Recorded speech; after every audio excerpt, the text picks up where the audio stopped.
Green. Council work session. Roll call, please.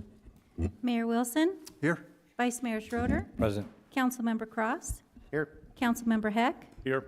Councilmember Johnson, Here. Councilmember Nesser, Present. Councilmember Solar. Here. You have a quorum, Your Honor. Thank you.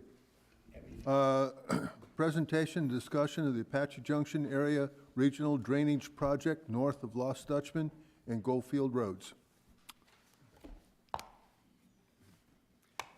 Good evening, Mayor Wilson, Vice Mayor Schroeder, council members. My name is Emil Schmidt. I am the city engineer, and I am located in the engineering division of the Public Works Department in one of the city auxiliary buildings down on Baseline Avenue, next to the water tanks near animal control, and across the street from the motor vehicle testing station. So that's where I'm at. But I'm here this evening at the request of Mayor Wilson to discuss the status of and provide an update to our efforts and desires to mitigate a problem that has long plagued our city, and that is flooding. I've been working for the city of Apache Junction for almost 15 years, and over those years I've witnessed quite a few storm events and the damage and destruction that they can cause. And over that same time frame, I have witnessed a handful of some severe flooding events with very large amounts of rainfall and water in a very short period of time, resulting in flooding that far extends beyond our washes and our FEMA floodplains that have been mapped here in the city. And those have been as recent as July of last year. We had a big storm, and previous to that, another huge one we had was in September of 2019. Both of those storms produced rainfall that equated to a third of our annual rainfall in a 4-hour period, which is just astronomical and extremely difficult for any community to have to deal with. We have large storm events such as these throughout the city, but it is very clear that the largest source of severe flooding for our city is Weeks Wash as it comes in to our city. So since working for Apache Junction, I and other city staff, we've once in a while kicked around the idea of building some type of a flood structure along the Weeks Wash corridor. Similar to what Maricopa County has built, there's a large basin for siphon draw just before siphon draw wash leaves Pinal County and enters Maricopa County. And we also have 4 large restraining structures here in the city, one just a mile north of us here at the intersection of Idaho Road and Lost Dutchman Boulevard. And then we have 3 structures south of Baseline Avenue, just east of Ironwood Drive as well. What you see here in this image, the one on the left, the large blue area represents about 12 square miles of an upstream watershed area where when we have these large rainstorms up there, the water gets collected and it is conveyed down south into the city. And where it comes into the city, you'll see in the picture on the right, is where Weeks Wash crosses East Lost Dutchman Boulevard just west of North Goldfield Road. So we have this 10 square mile bathtub. All this water comes down and just gets funneled through this little chute into the city. And we've seen it in the news through personal experience and talking to our citizens, what happens when that water comes into this populated area. So about 18 months ago, we visited this idea again about, okay, well, what about a structure? What can we do? And we started discussions in earnest with Pinal County Flood Control District and one of their engineering consulting firms about starting looking at doing a facility such as this, and so we began. So in the fall of 2021, we were made aware of what is called Hazard Mitigation Grant Program Funds, or HMGP. These are federal dollars. They are administered by the Arizona Department of Emergency and Military Affairs, or AZDEMA. And in January of last year, we filed a notice of intent with AZDEMA to apply for these HMGP funds with an initial cost estimate of $7 million. We worked up some type of a retention basin, and that's what we proposed. And that type of funding provides a 90-10 cost share split. So we would be responsible to provide 10% of the total funding, with 90% coming from HMGP. So our city project was awarded the grant through at the AZDEMA at the state level, but we had 6 weeks to prepare a final submission package that we give to AZDEMA, and they would package it with other projects throughout the state, put it together, and turn around and submit that to FEMA for a final review. So we continued with the same engineering consultant that we started with, and they worked extremely hard and fast within that 6-week time period. And what we did was, as a team, we brainstormed 18 alternative structures or retention facility types. The engineers ran flow models and various storm analyses for those 18 structures. During that time frame, we also had 2 public meetings, and some of you were present for that, and we really appreciate that. And after all of that, we went through a review and selection process of the alternatives. We started out with 18, reduced it in half to 9, and then further reduced the alternatives to 3, and ultimately we ended up with a final preferred alternative that we decided to move forward with. What you see here in this image is one of the initial draft models of the type of facility that we are looking at engineering. Just for reference, the red lines there you can see State Route 88 or Apache Trail, East Lost Dutchman Boulevard, and the intersection with North Goldfield Road will give you an indication of where this structure is at. This structure is expected to remove many properties downstream from the FEMA 100-year floodplain for Weeks Wash. It has the potential of saving residents flood insurance costs and flood repair costs and flood cleanup costs, and allowing for an improved quality of life. That's the primary goal, the primary function. There's also a planned multi-use component for this type of a facility.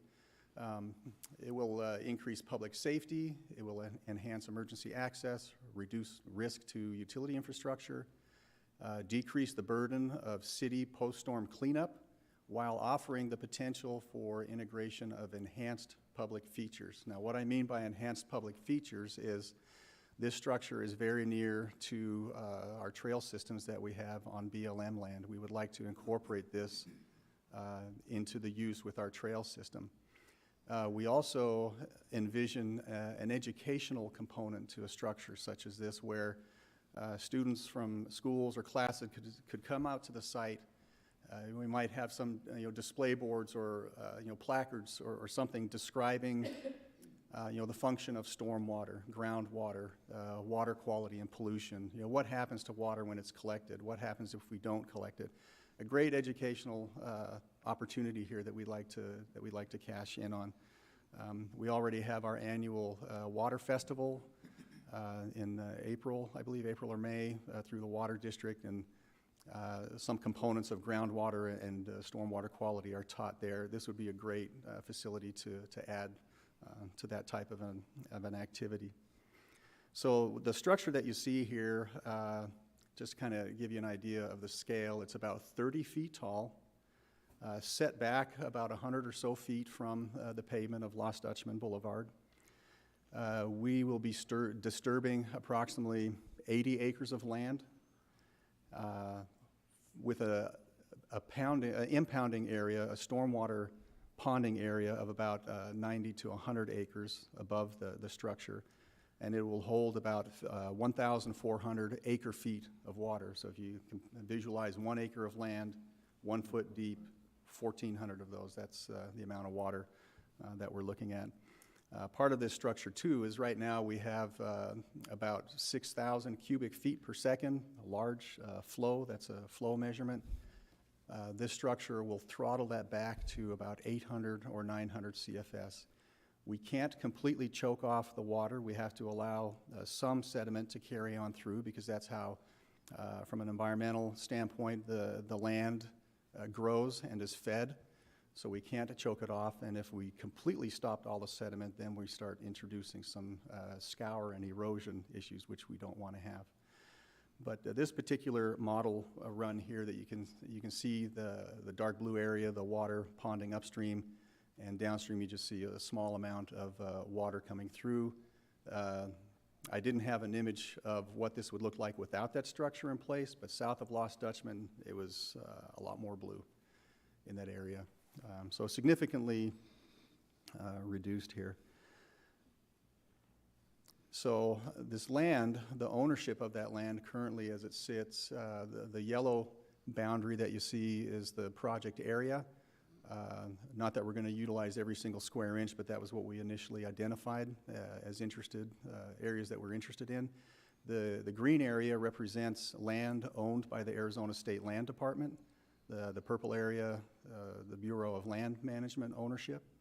And then the blue area that crosses through the middle represents a special flood hazard area, what's called a special flood hazard area, or otherwise known as a FEMA floodplain.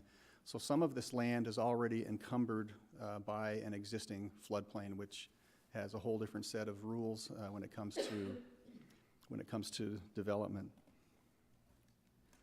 As I was here before you in August of last year with a similar presentation, and as I mentioned back then, a structure like this is not cheap. We started out with a small structure.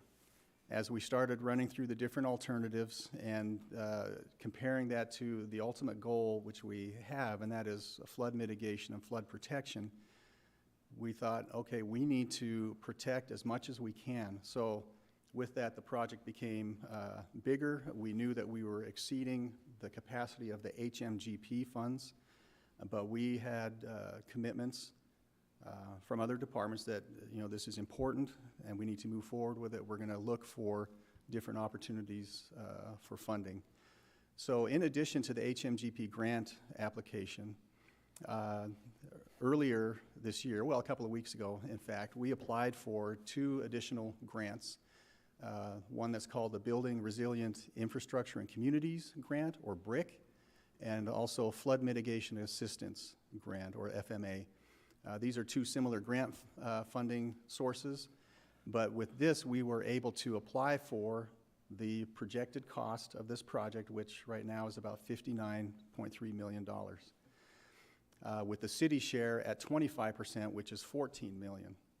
So still a big number, but it certainly changes the profile of what we are able to provide or apply for. These 2 grants are at a federal level. They're a little bit more competitive than the state grant or the HMGP grant that we already have through AZ-DEMA.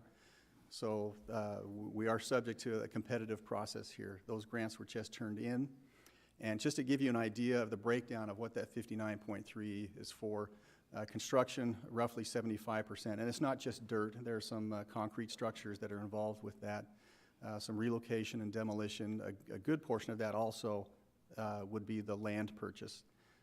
We need to purchase the land from the Arizona State Land Department. They're just not going to hand it over to us.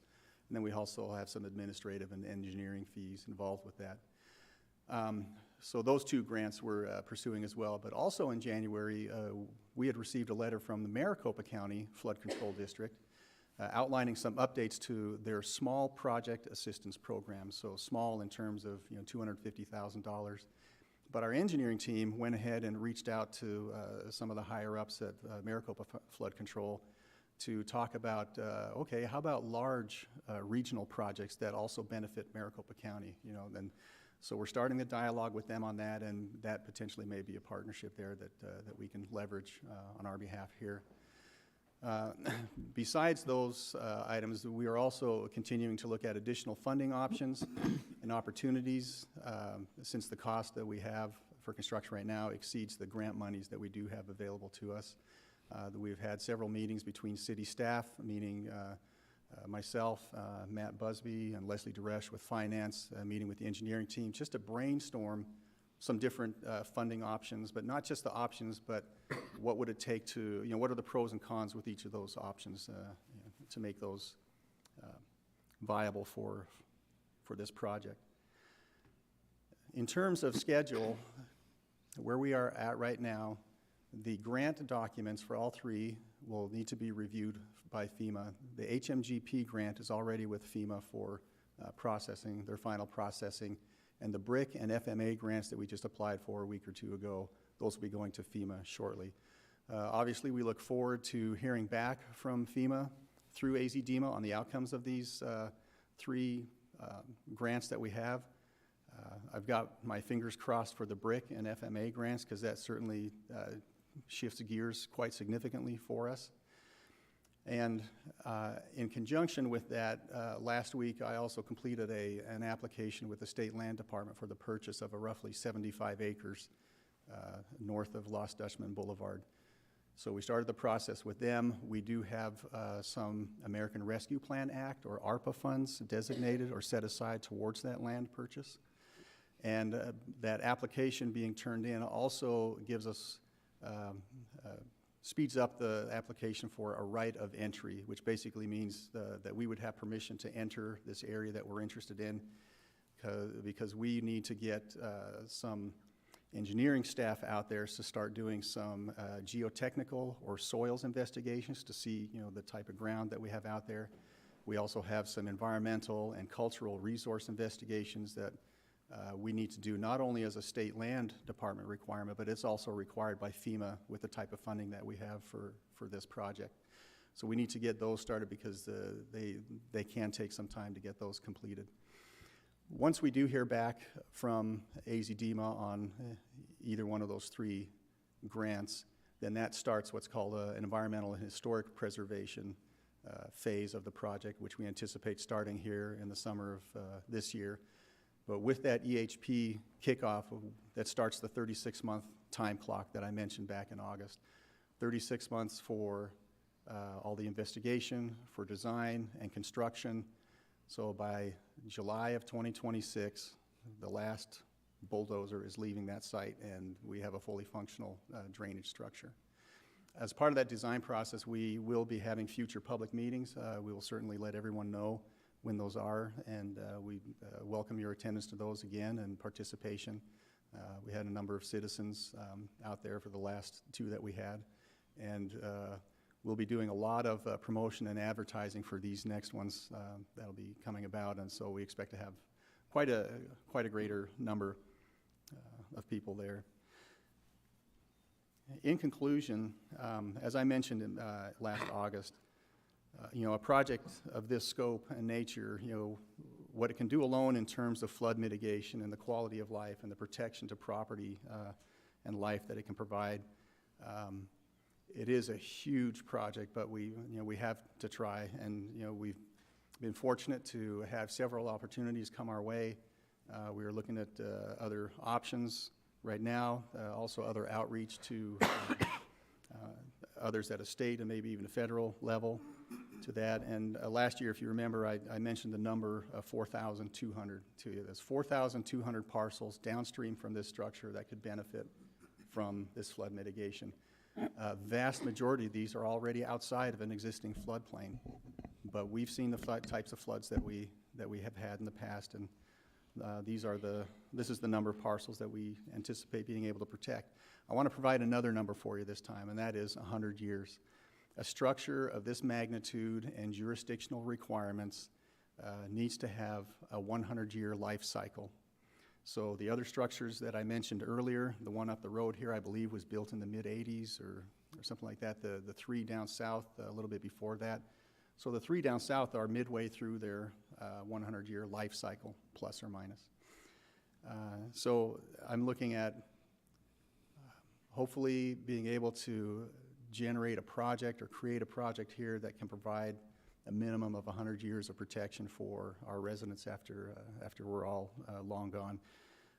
Again, with that 3-year window set to kick off here, potentially as early as this summer, that will be my focus for the next 3.5 years is this project, my primary focus.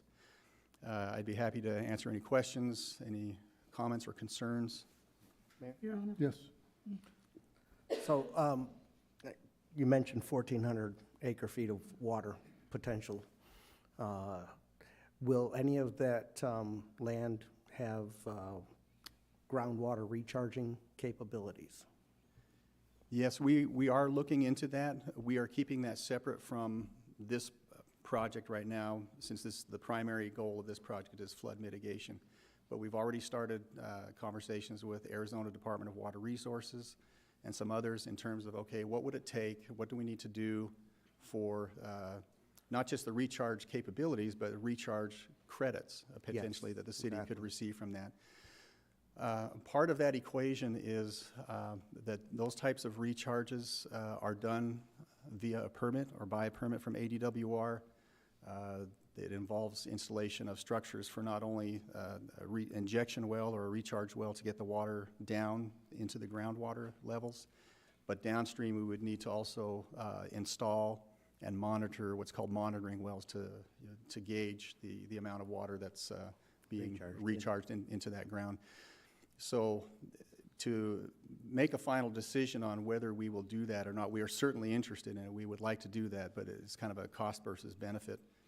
If it costs us, 3 times as much to run this program as to what we could potentially get with credits, it might be a hard decision to include. But if it's, if we can get a certain amount of credits and with a small amount of expense for the initial construction and upfront and ongoing maintenance and inspection, then yeah, we would certainly consider that and do that after the construction of this is in place. And there's several citizens that have mentioned that to me as well over the last few months. Same thing. Your Honor. I have Debbie? a couple of questions. I keep hearing that it's 30 feet tall. Is that from ground up or what? Good question. I believe that there will be some excavation on the upstream side. So the structure will still be pretty tall. I don't know if it will be exactly 30 feet, somewhere within the 25 to 30 foot range. So part of the design will be a balancing act, if you So will. it'll kind of look like a freeway wall? No, it'll have a side slope. So it'll have an embankment that doesn't stand straight up, but it'll be laid back, and it'll be fairly like 10 to 1, 6 to 1 side slope. So 1 foot rise and 6 feet, if you can visualize that. Yeah, so it's not going to be some monster structure. Okay, and I had one other question. The EHP, what exactly is that going to entail? When you said that's going to kick off summer, what are we exactly going to do? So the EHP process, environmental historical, is with any type of a project that involves federal funds, we have to do what's called a cultural survey, archaeological investigations, soil investigations, identify any environmental impacts, whether there was existing oil refinery facilities, things of that nature. Obviously we didn't, but that's what the EHP does, Okay. and that's a process that could take 9 months plus I was gonna to say, complete. I've done things with environmental ones where they've had to go through areas, and it's usually pretty lengthy to go through Yeah. those. Yeah, Kevin, that's why we're so anxious to get going with that. The engineering team did submit an application to the State Land Department for that right of entry, but they put that on hold until they knew that we were serious about that land. So I said, okay, I better get in there, do the application, which we did, and they're going to turn around and release that right of entry so we can get a head start on those before that official kickoff this summer. Thank you. Peter? Your Honor. Brian? Okay. The state land, it's pretty much useless because it has the wash goes right through the center of it. How much are they looking to charge us to buy this land? Ah, the elephant in the room. Yes. At this point in time, we don't know. As part of the application process, there will be an appraisal. State Land Department does tend to value their land a little higher than what it really is, in my opinion. But I'm an engineer. I'm not an appraiser. Some of that land, not all of that land, is encumbered by a floodplain. Let me go back to. Right, the yellow section. Yeah. Yeah, this image. So the blue area in the middle is where the existing floodplain is at, and between that and going west to State Route 88 is there is no floodplain, but there are, you can see some fingers of other washes going through that area. So that land would have a higher value than the acreage that falls within that floodplain boundary. How they make that determination, we don't know yet. The application just went in Thursday of last week, and we're waiting to hear back from them on next steps. I mean, this is a great plan, and it needs to be done. I commend you on all the work you put in on this, because this will save a lot of property and probably lives somewhere down the road if we get this project done. The state land thing, I just don't want to see the state take advantage of us, because a lot of this is in floodplain area, and I don't know if we can go maybe talk to somebody else higher up in the state government about, hey, work with us here a little bit. But I just hope they don't try to really stick it to us for maximum amount of money. No, understood, and kind of flip side of the coin, I understand that they have a responsibility to the trust, to manage it as best they can, but I hope to see some common sense and reason to go along with that responsibility, but we'll see as this plays out. And my second and last question, after this is built, how are we gonna get debris out of it? Is there a plan to get the debris out when it floods and sends all the stuff down in? Oh, definitely. There will be an ongoing maintenance component to this structure. Pinal County Flood Control District is a great partner with us. We haven't started, dotting the i's and crossing t's to that type of maintenance, but we're all aware of that it needs to be done. Assignments need to be made. Responsibility needs to be given to different areas, and we hope to have Pinal County as a partner with us in helping do that maintenance, because there will be a lot of sediment that's collected there, which of course would reduce the capacity of that structure, so we would have to remove that rather quickly and make that available, make that volume available for the next storm. So as long as we don't have, back-to-back rain events, we should be okay. But yeah, the maintenance of that, ongoing maintenance, is going to be a part of the design. Thank you very much. I'm really impressed with the educational feature of this. I think it's a great idea. Thank you. Emil, I want you to educate me just a little bit concerning the purchase of this land from the state land department. I'll get it. It was always my understanding that to purchase land from the state trust, it had to go up to auction to the highest bidder. How can the city buy this from the state without it going up for an auction and have some developer jack the price up so high that we couldn't afford it? Well, that's a great question, Councilmember Nesser, and my understanding is that with the application, we designated a use for that land, and that use for all 75 acres is flood retention. And yes, it does have to go through an auction process. We, of course, will be bidding, but there's always a chance that somebody else can bid, but the use has already been designated. So we can't have a developer coming in and sneak it out from under us and put a Sam's Club or shopping center there. They can't do that, because with our application, we set what the use is, and that can't be changed with our application.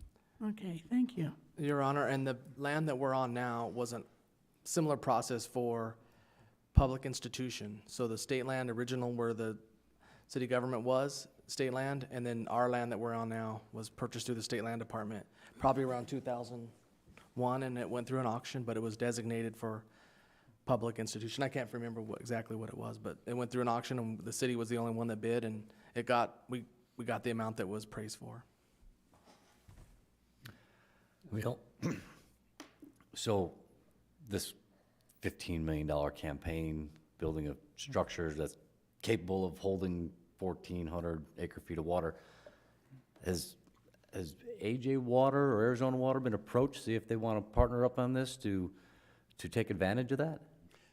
Yeah, we've spoken to our water district for some input. I mean, this is outside of their service area, but they would have an interest in groundwater recharge, because some of that would flow into their areas where they have wells and where they draw water out of. Mike Loggins is much more well-versed with this than I am as a site development and the streets guy. So yeah, we've spoken to him and gotten some tips, ideas, pointers. There's also a potential interest maybe with even SRP, Salt River Project with the groundwater. So we're identifying potential beneficiaries, not just us, but those that actually pull the water from the ground and process it. We'll be working with them. We've approached them already, and we'll be working with them. So potentially they can be beneficiaries for this project as well. They can, yeah, depending on, the groundwater and where it goes. If it reaches to our water district areas where we have wells, then, yeah, certainly they could benefit from that. Mr. Mayor, Yes. can you put the first slide up that showed the blue map? No, the other one that had all the tributaries. Yes. So look at the one on the left. That's Maricopa County, isn't it? Yeah, you can see, Yep. The dotted line. there's a dashed line that splits Yeah. that watershed in half. I think So that's most- the county line. So most of the water originates from Maricopa County, doesn't it? Yes? So how come Maricopa County doesn't have to build a structure on their side of the line? Can you explain that? Why is this our responsibility? I don't have the exact explanation. I have some thoughts, and I have an opinion, for what it's worth, if you would like to hear It that. is definitely worth it. Okay. Yes. Yeah, so the other 4 structures that I mentioned earlier, kind of the running history with that is, isn't it interesting how we have 4 flood structures on our side of the fence to protect their side of the fence? Interestingly enough, I've seen some preliminary plans for these structures from back in the 60s. They were planning these flood structures. And initially, the AJ flood retarding structure up here at Idaho and Lost Dutchman was going to be down here at Superstition in Idaho. That was the initial plan. The initial plan also showed a Weeks Wash Dam further upstream from where we are looking at our project. That was part of the original feasibility. At some point in time, the structure here at Idaho and Superstition was moved a mile north. Otherwise, this building would be in that ponding area. And the Weeks Wash Dam was dropped from the project. I don't know why.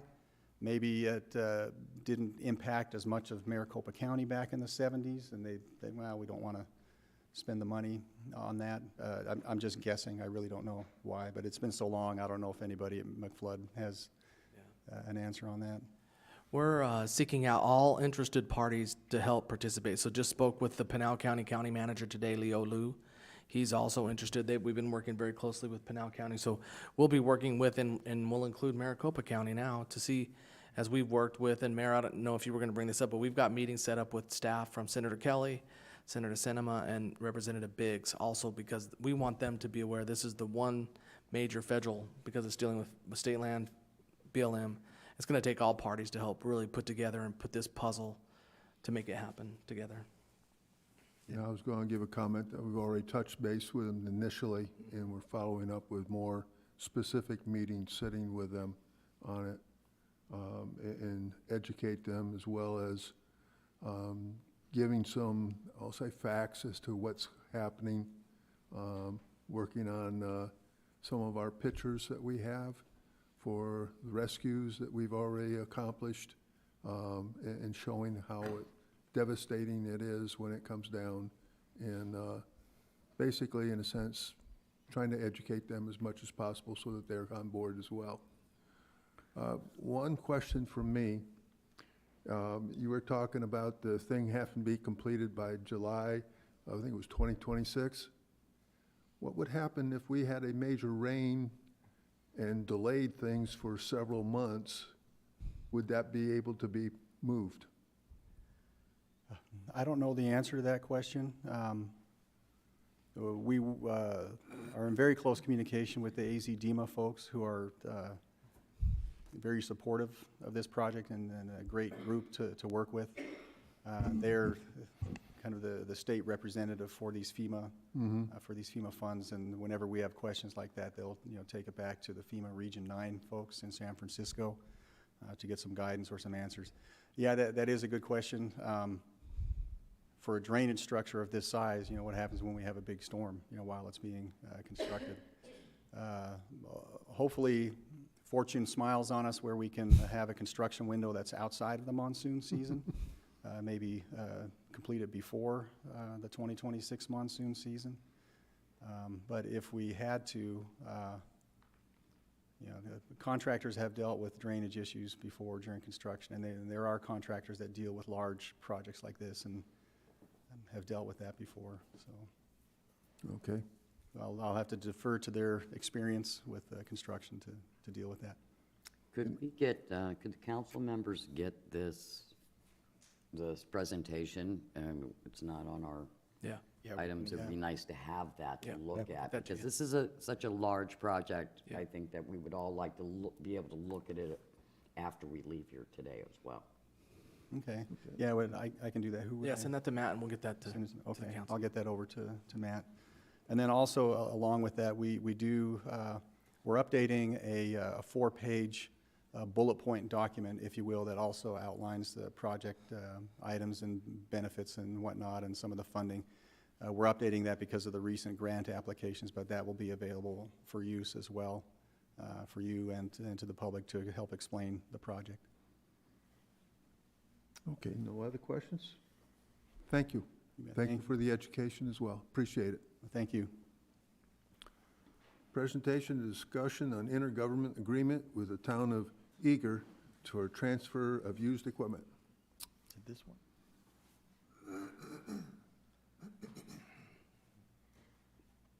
Good evening, Mayor, Council. Heather Hodgman, Administrative Services Manager. So tonight, we're here to talk about an intergovernmental agreement with the town of Eager for a heavy-duty 570 MXT equipment, or known as a Gannon. It's kind of simple, simplify it for you guys a little bit. So a little bit background on this piece of equipment. We did purchase it back in 2007, but we last used it in 2020 because we did purchase a brand new John Deere Gannon tractor. So their useful life for the city wasn't needed. The town of Eager did contact us to ask us if we had any equipment that we were no longer used for, and we did let them know that we did have this Gannon tractor. So here's a couple pictures of it so you guys have an idea of what the Gannon looks like. We have worked with many cities and towns for the transfer of equipment. So we've worked with Miami, Superior, Globe, but we've worked with them on police vehicles, so this isn't a new situation that we've done for them. Smaller cities don't have the budgets necessarily as much as we do for some of our equipment. So we've been generous to do the transfer of that equipment. All of our city emblems, our numbers, everything will be removed before they pick it up. So they'll actually come to our Public Works yard to pick up this piece of equipment. They are also from Public Works, so that's where this equipment will be housed. So from our Public Works to their location. So we're recommending entering into an intergovernmental agreement with the town of Eager for the transfer of the 2007 heavy-duty case 570 MXT construction grade box tractor scraper, or known as a Gannon. This will be on consent in 2 weeks. Any questions? When will it be on consent? In 2 weeks. In 2 weeks, okay. Yes, Obviously, this transfer is, they're accepting this unit as is, where we don't have to do anything to it, right? Correct. We're just removing our city emblems. Right, I mean, I saw their flat tires and all that, that's up to them to deal with that. Correct. Okay, all right. And I think I saw in the agreement that there's a hold harmless, there's narrative wording that states that we can't be held liable, okay, Correct. yeah. anyone else? Yeah, these are fun to help other municipalities like this. Yeah. We've done Kearney and Hayden, other I think cities. that's so pretty cool, that we can. It works great. Thanks, Heather. You're I welcome. I have a question. Are there attachments going along with this? There is, I didn't, I see the I have the bucket, but picture. the There actual is a Gannon's not there even is in the picture. scraper in the back that I There's the didn't. box scraper. Yeah, that's attached to it. I just didn't get the picture on there. Okay. Okay. Seeing nothing else, I'll move on to the next one. Thank you. Presentation, discussion, and the purchase of 3 additional Ford Explorers to be used in the Development Services Department and Motor Pool, and the purchase of a new motor pool key watch system and not to exceed $126,000 plus. Evening, Mayor Wilson, council members, Brian Gleave with the Public Works Fleet Department. You just push this button to change it? Just press. So you often do this, huh? The right to- Okay. Here to present a possible solution for our current motor pool and our developmental services. We currently have 8 vehicles in our motor pool. 3 of these vehicles are mainly utilized by our developmental services department. And our developmental service code and compliance has recently added 2 additional building inspectors, 3 additional code compliance inspectors, which basically is doubling their size in recent years. This department has several people that has to have access to vehicles on a daily basis. Our current vehicle reservation system doesn't have the capability to stop double reservations, so we've had some issues with that in the past. And so we're looking at purchasing a new key box system, which actually is a motor pool software system to where they will be able to, all our employees will be able to reserve our motor pool vehicles, and they won't be able to double reserve anything, so we'll kind of eliminate that issue.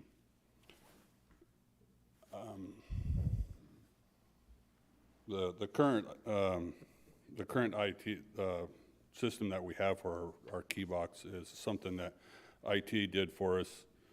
It worked very well until we've just basically outgrew it, and it was done in-house for us. The proposed solution is transfer 3 of the F-150s from our motor pool department to developmental services. These are the trucks that they normally utilize every day. And then purchase 2 additional Ford Explorers, 22 Ford Explorers for development services. With these additions and 1 current vehicle that they currently have, we'll give them a total of 6 for developmental services. And we'll keep track of usage and miles on these vehicles, and if need be, treat them like we do our motor pool, where we try to transfer them over into some areas where they might be utilized a little more to mile them out, so we don't end up with vehicles that are several years old with low mileage. For our motor pool, after we remove the 3 trucks from motor pool over to developmental service, we'll purchase 1 additional 2022 Ford Explorer, put it into motor pool for all city personnel to utilize, and that will give motor pool a total of 6 also. And then we'll purchase, like I said, we'll purchase the replacement key system for reserving vehicles. And so the staff's recommendation would be to purchase the 3 additional Ford Explorers, a new motor pool key watch system, not to exceed the $126,500. Any questions? Yes. I wanted to get an idea of, when you say the key watch system is in there, like what is the value out of the 126? And if this is like a software setup, is this something that's a one-time purchase, or is there maintenance on that would be ongoing? This system is approximately about $12,000, and it is a one-time purchase. So once we purchase this system, all the needed, anything it's all included. So there's no yearly fee that goes along with it. So everything's included in one-time purchase. Okay, thank you. Yes, Mr. Mayor? So then the vehicles that are being allocated to development services, those will not be part of the motor pool, so they cannot be reserved. They will be strictly used by development services? Yes, sir. Okay, good, all right. And for the record, I reserved my first vehicle Oh, there you did. a week and a half ago, and it's a crapshoot. Yeah. So it definitely, I just happened that there was somebody coming back from development. Dale was coming back, and he had the vehicle that I'd reserved. Otherwise, I would not have had any, I would have no idea where it was. The so. new system that we're putting in, if, let's say, you reserve the vehicle and you reserved it for a certain amount of time, and somebody else tried to reserve that, and if it overlapped in any way, it would not let them reserve it. Okay, yeah, I think, there's no doubt in my mind to do this where it clearly reflects the needs and what's available. I would absolutely agree that we need a more detailed system, so. Yes. Mayor, thank you. Why are we going from trucks back to Ford Explorers? That's my first question. You're getting rid of 3 pickup trucks, right? F-150s? We're moving 3 pickup trucks. We're moving the 3 trucks from our current motor pool, Right. which Developmental Service utilizes, and we're just moving them over to Developmental Services. I asked Rudy, I believe his name is, in Developmental Services, if it was essential that he had pickups. He responded no, because not only do these inspectors and code compliance people use them, also they have office personnel that also utilize them, so they didn't feel the need that they needed to have all pickups. Okay. And then are we locked in just Fords, always buying Fords? I'm just curious. No, we're not necessarily locked into it. In the past, we've always purchased Fords, and from a maintenance standpoint, it just makes sense to stay with more than one brand. That way you have less in your parts room, you have less training, you have a lot of the parts per se are police vehicles are interchangeable from a sedan to an Explorer or pursuit vehicles. So it just really condenses the amount of things that we have to have in stock. Okay. And then do we need Explorers or can we go with smaller cars? I don't know what you're going to be using them for a pool car. Explorer uses a lot of gas. It's a big vehicle. Do we need the bigger vehicle, or can we get smaller vehicles? I don't know. I don't know what these. We could. The Explorers that we purchased has the 2.7 4-cylinder EcoBoost in them, which is the same engine in some of the edges and some of the other stuff. So the fuel mileage isn't that much of a great difference between the two. Okay. I just want to make sure we're buying the right thing for the right reason. Yep. Okay. Thank you, sir. Anyone else? Okay, thank you very much. Thank you. Presentation, discussion on construction progress of the Superstition Vista Master Plan Communities. Good evening, Mayor, Vice Mayor, members of the council. My name is Sidney Rias, one of the planners on staff and main project manager for Superstition Vistas within Development Services. Tonight I will be presenting a construction update for Superstition Vistas. The update itself will cover major infrastructure projects or major projects, which we call them here, and we will also go over a developer-specific update for Brookfield and D.R. Horton. This slide covers all the major projects either planned or currently under construction for the auction property, which is highlighted in blue. Of course, the boundary of the auction property is from Elliott to Ray and Meridian to Idaho Road. We will start at the top of your slide. Item number 1 is the Superstition Area Water Plant expansion. It is currently under construction and will be completed next year of '24. The water plant itself is going from 2 million gallons a day to 4 million, so doubling in size and capacity. The water plant will serve just the area in blue. Item number 2 is the non-potable reservoir and booster station. That is treated wastewater from the sewer plant that will be used for irrigation purposes for both Deerhorn and Brookfield, as well as the non-potable lake located at Brookfield. The water campus, item number 3, is the clearly visible hole in the ground adjacent to Ironwood. That will be a storage capacity. That will be storage capacity and a distribution hub coming down from item number 1. That water campus will serve the 11,000 homes in the auction property. That is a system of redundancy as well for peak demand, mostly during the morning and afternoon, evening hours. So that is currently under construction and completed by the end of the year. Ironwood expansion, of course, is currently under construction. There is traffic control measures that are currently in place. The west side of Ironwood is currently closed. All traffic is on the east side of Ironwood, limited to one lane, north and south. That construction project is due to be completed in March of '24, so 13 months from now. At completion, Ironwood will be 3 lanes north, 3 lanes south, with a beautifully 15-foot landscape median. Item number 5 and 6 go together. Item number 5 is a temporary model complex that is currently under construction. The temporary model complex consists of 3 model homes. Those 3 model homes will be done by the end of this month.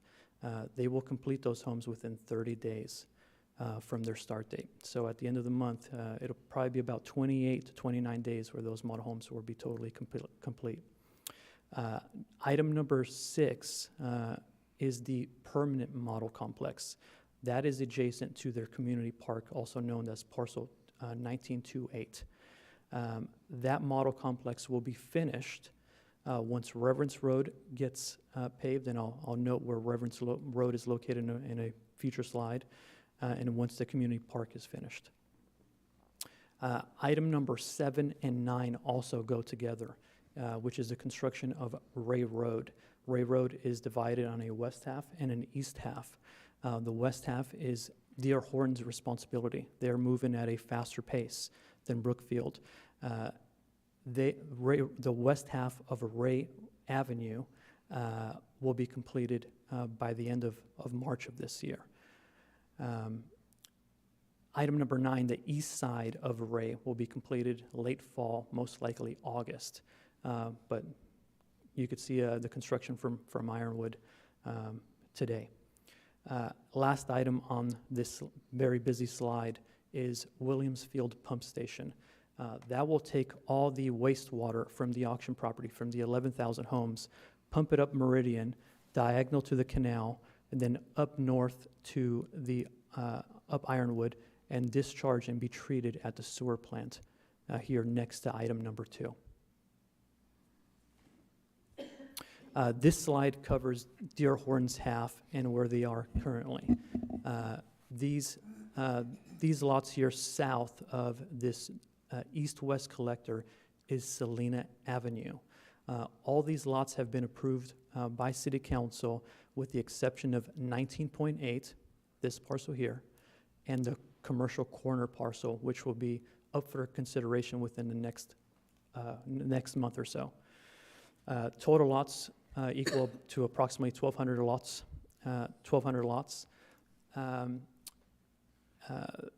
Parcel 19.1 here, located in the corner, has been paved already. They will be paving 19.2, where the temporary model complex is up next, then 19, 12, and 13. That is known as Phase 1A. Once Phase 1A is complete, Phase 1B will commence further construction, along with the community park that I mentioned earlier. On the corner there, you're able to see a picture of the day that parcel 19.1 was paved. Also, there is in a small exhibit, may be difficult to read, of the community park proposed at 19.8. This picture is of today, this morning, of the 3 model homes. This is a historic picture. These are the first 3 homes that will be built that are built at Superstition Vistas. Apologize if the picture appears dark. When we were out there, they were just finishing the stucco. The stucco was wet, and when stucco is wet, it appears as a dark charcoal. Once it cures, it is a light charcoal, light gray color, and then they will start painting. The stucco will most likely be completed by tomorrow, and then there's a curing process, and then they will paint. D.R. Horton is very aggressive in terms of getting these done completely. They have all trades working at the same time. when we were out there, electricians were out there and drywall was already done. So again, by the end of the month, these models will be complete and landscaped. This is Brookfield's half, of course, on the east side of Ironwood. All these lots have already been approved by council. So total lots are 1,245 lots. Like I mentioned earlier, they are taking a bit of a different approach. Their main focus and efforts are on the construction of Ray Avenue, as well as the density product. Brookfield has conveyed that they most likely are going to build a density product themselves. The density product that I'm referring to is the multifamily that wraps this commercial here, the townhomes, and this what the industry calls green court and auto court, which are the density products. As of now, I also know that Brookfield is under talks and possible contract negotiations with a national grocer to be located in this commercial corner here. Can't disclose the user as of yet, but is a very known grocer. Along with that grocer, there will most likely be a few pad sites to develop as well. Once we get further down the road, we will have a site plan that we will review and make sure that it's adequate to serve the residences within that area, the residents of that area. Lastly, we have an aerial perspective of current site conditions. This picture is approximately 3 weeks old. You could see Ray Avenue here, the construction of Ironwood Drive, the east-west collector that I referenced earlier for Salina Avenue, as well as the north-south collector for Blossom Rock here, and the most eastern boundary of Idaho Road. If you squint, I know it's difficult to see, you could even see parcel 19.1 that is paved, and this is called, that I referred to earlier as Phase 1A. These are the 439 lots. The model homes that I just showed are going to be located here, if you could see my cursor. That concludes my Superstition Vistas construction update. I'm happy to answer any questions. Yes. So Sydney, you mentioned temporary model homes. What's temporary versus permanent? Is that, they'll actually be sold as? They will be definitely sold. Okay. They will the temporary model complex will just serve until the community park is built, and the permanent model complex is a larger set of lots. So it's going to be a total of about 20 lots, as opposed that these are going to be only 3. Okay. Are they all going to be one story like we saw there, the 3 model homes? Very good question, Councilmember Solar. So they are approved for 1 and 2 stories. Okay. Yes. I didn't see a 2-story model home. I guess that's coming later? Correct. Yes, sir. Okay.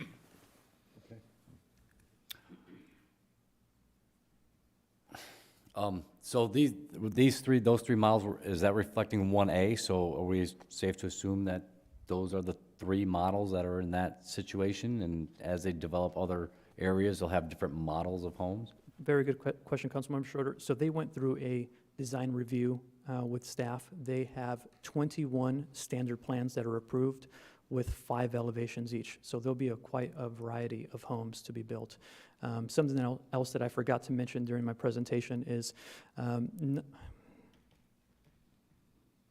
the model homes are located in parcel 19.2, but they are building themselves right of way, as of now, 75 spec homes that are going to be located in parcel 19.1.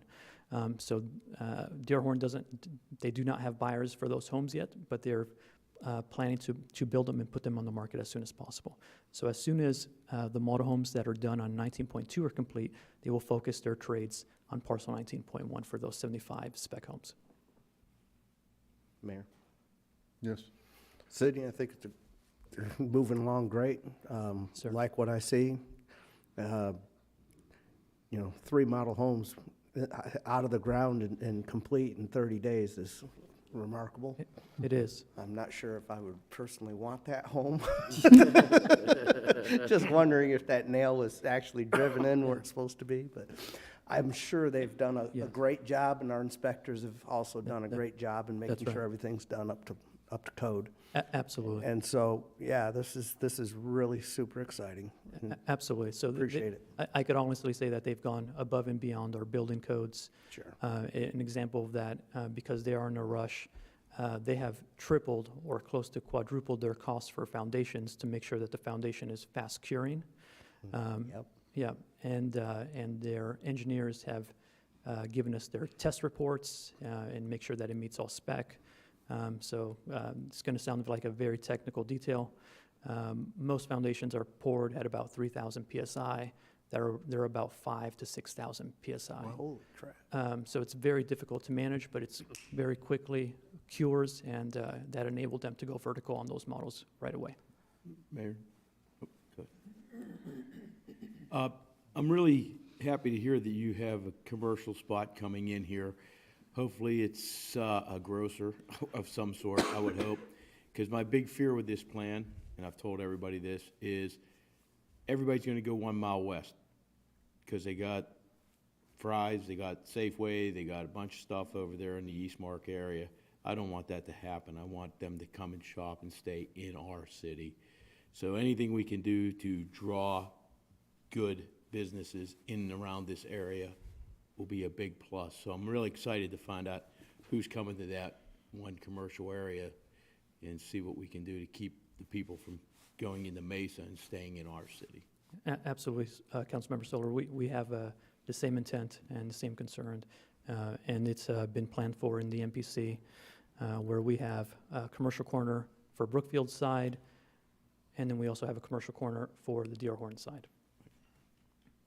I have one other question. When you were going back with those timelines of when they were building the models, okay, that the 3 models will be done by the end of February, or March 1st, it's a short month. And then the model village type area is going to be, you said, August? When are the spec homes expected to be done?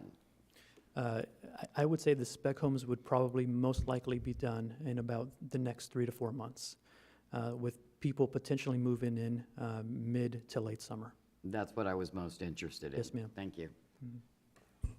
We are, So, I'm sorry. So, water and power's already there? Correct, absolutely. It's impressive.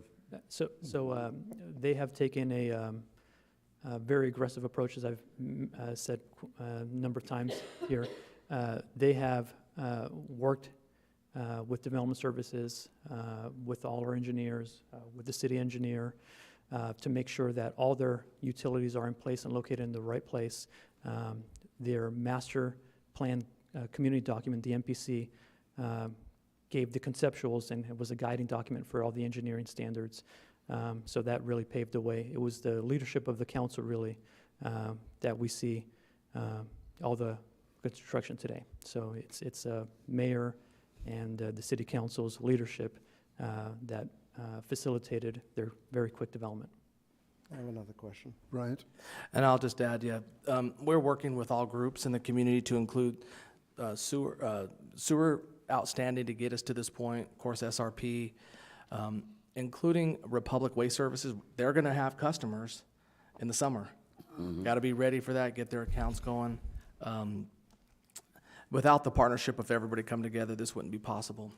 Now, Mayor, I want, and the council to understand, this takes a huge effort. And there is a dialogue going on at the state legislature right now that cities and towns are part of the problem for growth, or the ability for us to, when you hear affordable housing. So there are potential bills being made that would take your ability to have local control to be able to do these types of things. I plead with you to have this as an example to share with your fellow colleagues at the state level, to show that city government is the most responsive to get things out of the ground and to get going, to allow for the market to work. There are legislation bills right now, Sydney, that would kind of preempt our ability to, that all land would be kind of our zoning rights. So I just want to bring that up so that you all know this has been, remarkable. We've been working, staff work super hard. Sydney and Rudy and your team has just been, remarkable to get it to this point. Absolutely, and definitely Public Works and Emil, we've all worked together. So it's definitely been a group effort. Your Honor. Well- Your Honor. Yes. Sydney, you might say that council, the mayor of the council, was the leadership with the master plan community, but you guys get all the credit. Development services, public works, engineering. You guys made it happen. We can sit here and say, yes, do this, do that, but somebody's got to make it happen, and I think you guys get all that credit. So I want you to know that. I really appreciate that, thank you. I do have another question regarding fire, life safety. Will we be getting mutual aid from Mesa? That's going to be the closest station currently? Yes, absolutely. Okay. Because And they're working on. until we get a station down there, or, Superstation Fire gets something down there. Yes, absolutely. Well, I'm going to spin off what Brian was alluding to. I was on a call meeting this morning, and there is a Senate Bill 1117 that basically says that cities and towns, you are the problem with your zoning rules, your requirements, and we have a bill that is supposedly designed for affordability, but there's nothing in there on the bill at all that address affordability. But they are trying to push this through, which is going to basically do away with anything that we as a community want in our community. And for example, one of the things that we're all, I'll say, get upset about once we talk about taller than two-story homes. If you're within a mile of our arterial that is, say main used arterial is the wording on it, you can put up to a 75-foot tall building, and you don't have to worry about parking places. You can put a bunch of buildings in and no requirements for parking at all. So I don't know where these people are going to be parking any cars, but they're basically throwing everything away. And of course, what's Old West Highway? So we could have 75-foot tall, basically 6- and 7-story buildings all around us. So I encourage everybody to contact our legislators and say this bill is Ridiculous. Well, what was that bill number? 1117. Yeah. Senate Bill 1117. Your Honor, if I may, Senate Bill 1117 is going to be heard this Wednesday at 9 a.m. The league is asking if you can either come in person to testify or at least sign in on their website as they opposed to the bill. It is an amended bill, so you need to do it on the amendment. Yeah, it's running as a striker. The language in it is going to be completely rewritten, I think, today at 5 Yeah, o'clock. and Matt, do we have Anna opposing this one formally? We can check on that, yeah. And when was that date that it was gonna? This Wednesday at 9 a.m. Is that on request to speak? You fill out a form on the state legislature website. I'm already logged for the request to speak, that's why I wondered, Yep, because yes. you can log Okay. in. Yes. Yeah, All right. Okay. thanks. I don't see Thank any you. other questions for you. Thank you. Thank you, council. Okay, presentation discussion regarding the award of a contract to Core Construction for Parks and Recreation Administration to add on the Multi-Generation Center. Good evening, Mayor Wilson, members of council, Liz Lingenbach, Parks and Recreation Director. I'm here to review tonight and answer questions on the proposed contract that was negotiated with Core Construction for the building of our addition onto the multi-generational center. Tonight, I also have our project management team from Elevated Design Studios here, Sue Billings and Matt Greer. In case there's a few questions or technical things that I might not be able to answer, they'll come in and help out. Just as a reminder, we selected CORE off of a cooperative City of Peoria job order contract. They built the original multi-gen center and have excellent history with this facility, so we felt that they were a perfect match for this addition. As part of their job order contract, they reached out to 242 companies, so that represented 37 trade sections of subcontractors for this building. They invited, so like I said, they invited 242 companies to bid as subcontractors on this, and they ended up receiving 94 bids from various trades. So kind of the great thing about this process is that they do all of that bidding and all of that sharing what those bids are and evaluating them for us, and so that saves a ton of extra time. The contract price that we will be discussing today includes all the site improvements, so they will be bringing water and sewer to this side of the building. As we had talked about before when we presented an update, we wanted to maximize that available buildable footprint all the way over to the wash edge. And in addition, we did add into this contract the demo that's going to be happening at the end. So that was something that, you know, we planned to do, but we wanted to ensure, and I think we were given a lot of pressure to make sure that those happened as quickly as possible, those old rundown buildings. So we did include that into this contract agreement so that way it can be done as part of the project. Let's see here. The old police bailey. That's right. This site plan, we shared this with you a couple of months ago. It includes moving over our 7 existing staff from the 2 buildings, and then it also gives us a little bit of room for flexibility and growth as we grow over the next 10, however many years that are coming. In addition, this will be the place for all of our event and program storage. So all of our storage that is captured in the other buildings will be moved over to this large area here, as well as other additional storage and file placement here in the rest of the building. The other item that we had shared with you back in November, we'd received direction to go ahead and proceed in getting the price to include a fitness deck, so that way we could maximize that space. So again, building an administrative building is really needed. We are in 2 of the oldest buildings in the city, but being able to offer something to our community, especially at the Multi-Gen Center, it's really hard for us in Parks and Recreation to say we're building this on for us. You know, our members mean a lot to us, and so we're really excited to be able to add this addition, and I thank you all for your support in November to include this. But we'll be able to add a bunch of fitness classes as well as rentals and other programming throughout the year on this deck. So that's going to be a really cool feature. So in the packet, they listed the GMP, which is the guaranteed maximum price. The building construction comes in a little over $2 million. Those site improvements, because we are on the other side of the building from some of our utilities, as well as just improving that overall site design, we will have to move a little bit of our parking, electric car charging stations and some of those different things. That was a little costly.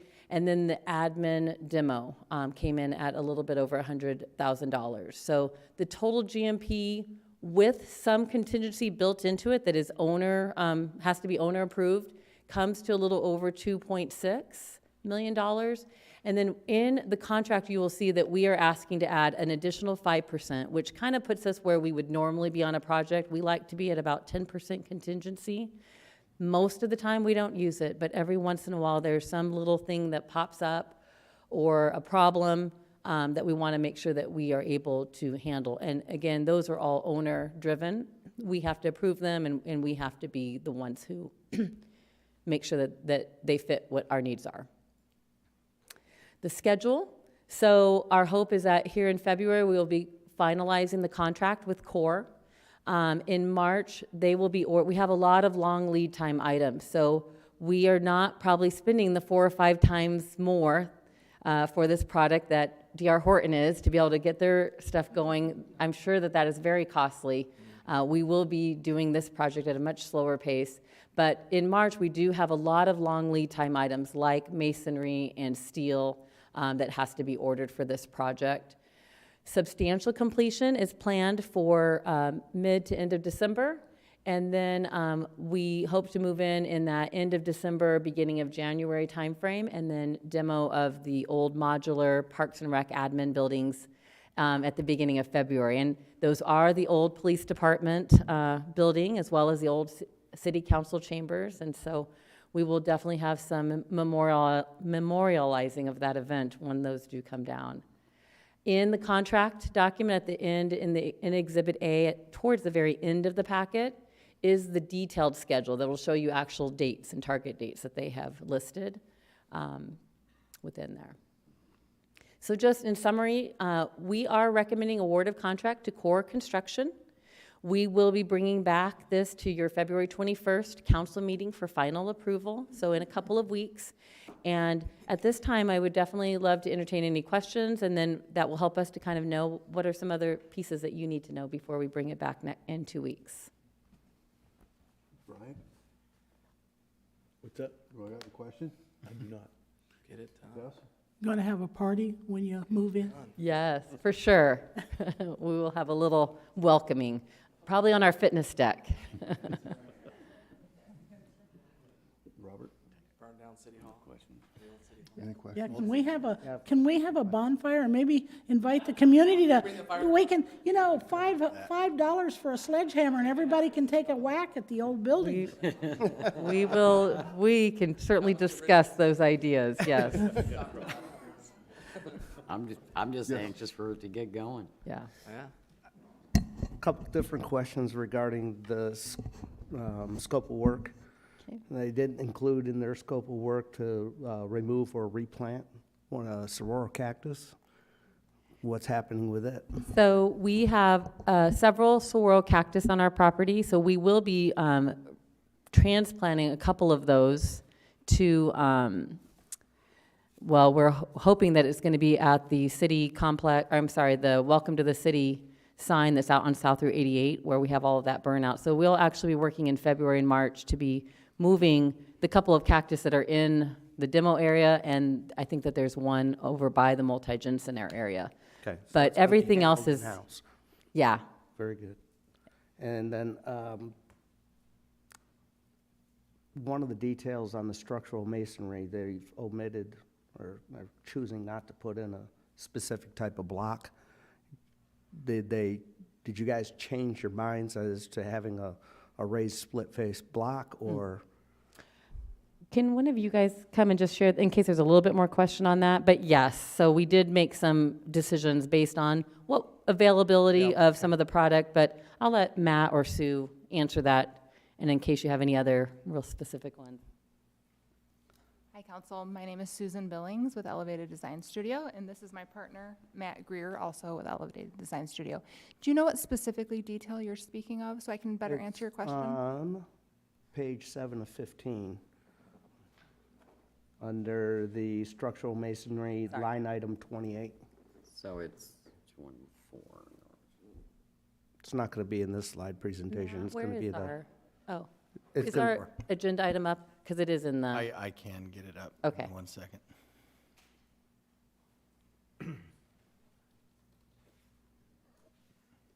usually, I usually remember to put up the agenda item, and I forgot. Yeah, and there it's. Thanks, Matt. Page Down there to 24. meeting details, you should be able to. I gone far enough. Here, I'll get it. Thank you, and then I'll get to that page.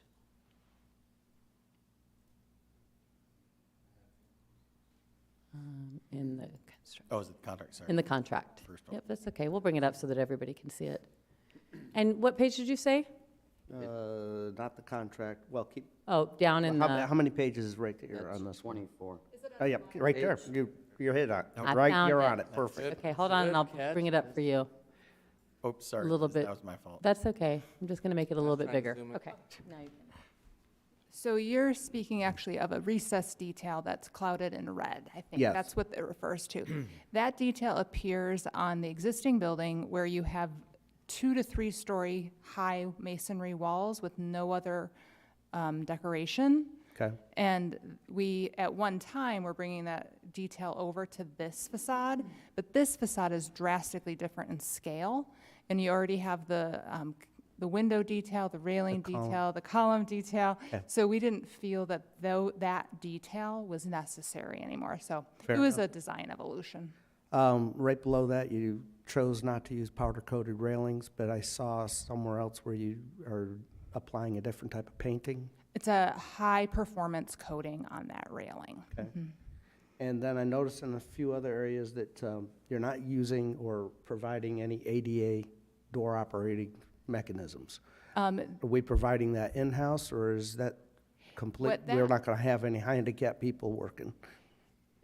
What they mean by the ADA operator is the push button. Yeah, I know. It's not required at that door. As long as that door has less than 5 pounds of opening power, and it's not required.